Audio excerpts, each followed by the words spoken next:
Ya, alam nashrah laka sadrak wa wada'na anka wizrak alladhi anqadha dhahrak wa rafa'na laka dzikrak. Kata Allah, Muhammad, lapangkan hatimu, lapangkan. Makanya kalau lapang, seberat apapun beban itu akan terasa ringan, termasuk beban yang membuat pundakmu berat. Seperti angkat berat kan? Ya, angkat beban itu begitu diangkat kan semua berat. Ya, dari kepala. Makanya ketika barbelnya diangkat, wajahnya merah. Ya kan? Kakinya gitan, tangannya susah, semua berat. Itu dilukiskan kata Quran, ada orang yang akan menanggung beban kehidupan saking beratnya, dari kepala pusing sampai kaki lunglai.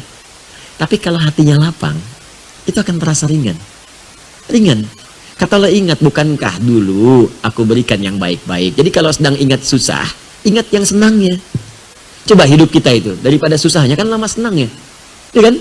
Coba kalau diingat lama senangnya. Kalau seperti itu, ingat ringan hidup kita itu. Ringan. Nah, kemudian setelah itu cari wasilah untuk bisa mengentaskan solusi. Wasilah pertama adalah mendekat kepada Allah. Bagaimana caranya? Dengan meningkatkan ibadah. Takwa tadi. Wa may yattaqillaha yaj'al lahu makhraja wa yarzuqhu min haitsu la yahtasib. Quran surah 65 di akhir ayat kedua, di awal ayat ketiga. Kata Allah, tingkatkan takwamu kepada Allah. Dengan meningkatkan takwa itu akan diringankan persoalanmu, rizkimu. Anda mengatakan saya sedang punya masalah ekonomi, rizki masalahnya. Kata Allah, aku limpahkan rizki bahkan dari sisi yang tidak engkau duga. Bagaimana caranya? Tingkatkan takwa. Cari kalimat takwa di Quran. Banyak takwa itu. Puasa bagian dari takwa. Ya ayyuhalladzina amanu kutiba alaikumusiyam kama kutiba alal ladzina min qablikum la'allakum tattaqun. Al-Baqarah 183. Salat bagian dari takwa, zikir bagian dari takwa, tahajud, cari semua jenis salat.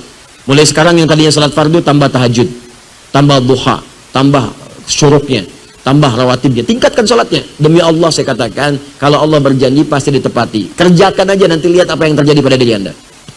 Silakan kerjakan. Sholawat itu bagian dari takwa. Sholawat. Man shalla alayya salatan wahidah sallallahu alaihi asyra salawat. Siapa yang sholawat kepadaku, kata Nabi, sekali, maka Allah akan membalasnya dengan 10 kali. Ya. Sholawat pada Nabi, memuji Nabi, muliakan Nabi. Sholawat itu tanpa putus. Maksudnya kalaupun nabinya wafat, salawat tetap terjadi. Makanya dalam sholat kita salawat. Silakan dalam sholat kan salawat kan? Allahumma sholli ala Muhammad wa ala ali Muhammad. Itu salawat. Jadi ketika kita sedang bersalawat, Allah berikan salawat. Salawat kita kepada Nabi itu beda dengan salawat Allah kepada kita. Awas, salawat maknanya dari Allah itu, salawat dari Allah maknanya satu, bisa ampunan dosa. Kedua, pemberian rahmat. Ketiga, pengabulan doa. Di orang yang banyak salawat, salawat Muhammad, Muhammad. Dalam hidupnya banyak salawat, itu oleh Allah akan diberikan kemudian penjagaan. Ya, diampuni dosa artinya dijaga dari maksiat, diberikan rahmat, dijaga dari yang mengganggu. Ahli salawat.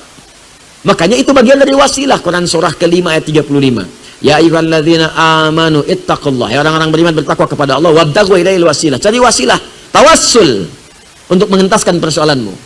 Dengan doa, dengan sholawat, dengan sholat, dengan macam-macam. Dan sholawat itu jamaah dari kata sholat. Jamaah dari kata sholat. Makanya saat Anda haji ada bus sholawat, bis sholawat. Bis sholawat itu jamaah dari kata sholat. Maksudnya bis yang mengantarkan Anda untuk sholat ke Masjidil Haram. Bukan bisnya sholawat. Masuk situ bisa sholawat. Allahumma sholli ala sayyidina Muhammad. Bukan. Ngantarin Anda sholat. Ya, jelas ya? Jadi kalau Anda ingin sholawat silakan. Ya, kemudian setelah itu sholat. Sholatnya kalau bisa jamaah ke masjid, cari, terus kenalan dengan teman-teman, ya diskusi, mungkin di situ akan bertemu dengan solusi Anda, insya Allah. Kami berdoa semoga Allah memuliakan Anda dan memberikan kemudahan dalam persoalan Anda, insya Allah.